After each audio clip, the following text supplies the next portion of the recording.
Video boshida sizlarga bir narsani aytib o'tib ketmoqchiman. Ushbu kanalda reklama va hamkorlik xizmatlari mavjud. Servisingizni yoki kanalingizni reklama qilib beramiz. Qiziqqanlar bemalol kommentariyadagi yoki opisaniyadagi silkadan o'tib narxlar bilan tanishib chiqishlari mumkin. Bir kuni katta yo'ldan mashina haydab ketayotganimda bir narsani sezib qoldim. Ya'ni shunchaki hech qayerdan bo'ron boshlandi. Qorli bo'ron.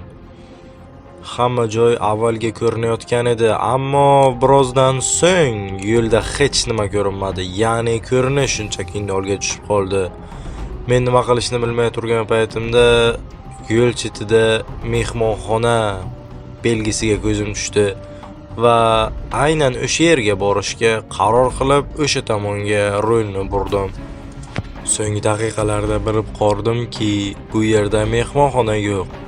Shunchaki mehmonxona belgisi, ya'ni tungi dam olish mehmonxonasi 2 kilometrdan keyinroq. Men u yerda bir chiroqni ko'rdim. U o'chib yonayotgandi, ya'ni stabil ravishda yoniq turmasdi. Shundan so'ng men internetdan bu mehmonxona haqida narsalar izlay boshladim, ammo hech nima topa olmadim.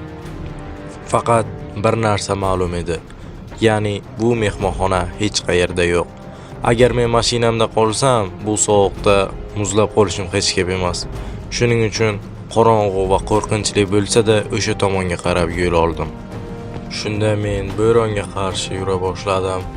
Bo'ron shu darajada yomon yog'ardiki, men xuddi boshqa dunyoga tushib qolgandek o'zimni his qilardim. Ya'ni meni hech kim bu dunyoda xohlamayotgandek o'zimni his qilardim. Bu esa juda ham qo'rqinchli.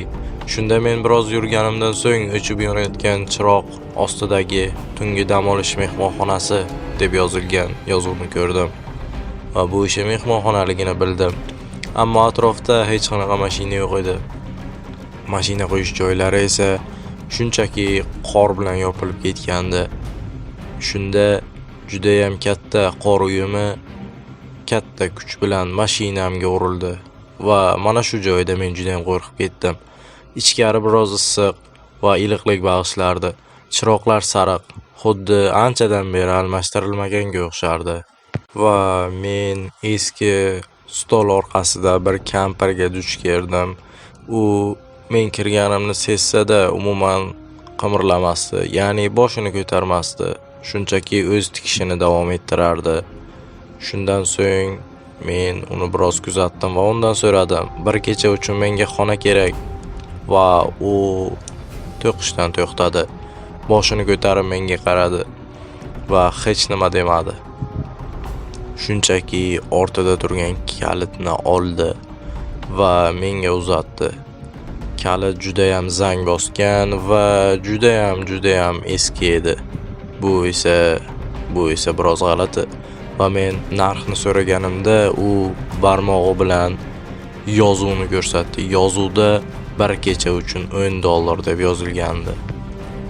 Dalada eslaganimda ko'chada shunchaki bo'ron bo'lyapti va $10 juda ham arzon. Va men hech nima demadim, shunchaki to'ladim va kalitni olib ikkinchi etajga chiqdim. Har bir eshik ortida xuddi meni kimdir kuzatayotgandek tuyulardi. Men biroz qo'rqsam-da o'zimni bosdim va o'z xonamga kirdim. Xona o'ylaganimdek yomon edi. Ya'ni hamma joyda kraskalar o'chib ketgan va tomdan sariq suyuqlik xuddi infeksiyaga o'xshab oqib turardi. O'zimga o'zim aytdim, ya'ni bu shunchaki bir kecha uchun, o'zingni bos. Shunda men sumkamni devor yoniga qoldirdim, oyoq kiyimimni yechdim va shunchaki yotdim. Tezda uxlab qoldim, ammo tun yarmida uyg'onib ketdim. Dalada ko'p ovozlar eshitilardi, ya'ni boshqalarning qadam ovozlari va kimdirlarning pichirlashini eshitardim. Taxminan 3 yoki 4 kishi edi. Iloji boricha ovoz chiqarmasdan o'rnimdan turishga harakat qildim va menimcha buni epladim. Shunda nafasimni ushlab glazokdan qaradim, ammo tashqarida hech kim yo'q edi. Shunda men eshikni ochdim va atrofni kuzatdim. Hech nima shunchaki hech nima, hamma narsa odatdagidek tuyulardi, ammo so'ngida men yo'lak oxirida bir sharpani payqadim. Shunda men ko'p o'ylab o'tirmadim. Tezda eshikni yopdim. Xonamga kirib tezda eshikni yopdim va unga yelkamni tirab kutardim. Shunda taqqillagan ovoz eshitildi. 3 ta oddiy taqqillash va yana pichirlash.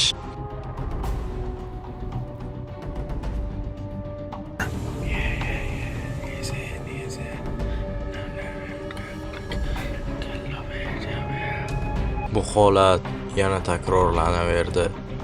Men doimo qochishga harakat qilishni umid qilardim, ammo tanam buni xohlamasdi. Bu holat ko'p yuz berdi. Taqqillash, pichirlash va jimlik.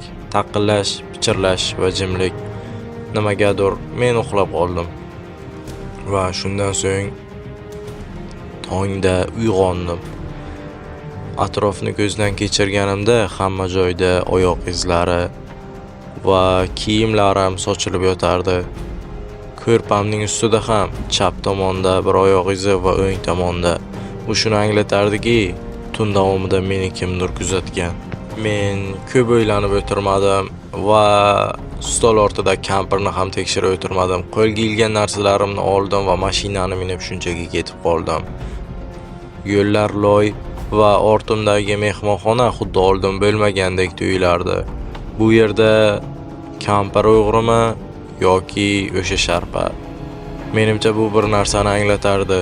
Men shunchaki omadliman, chunki men tirik qoldim.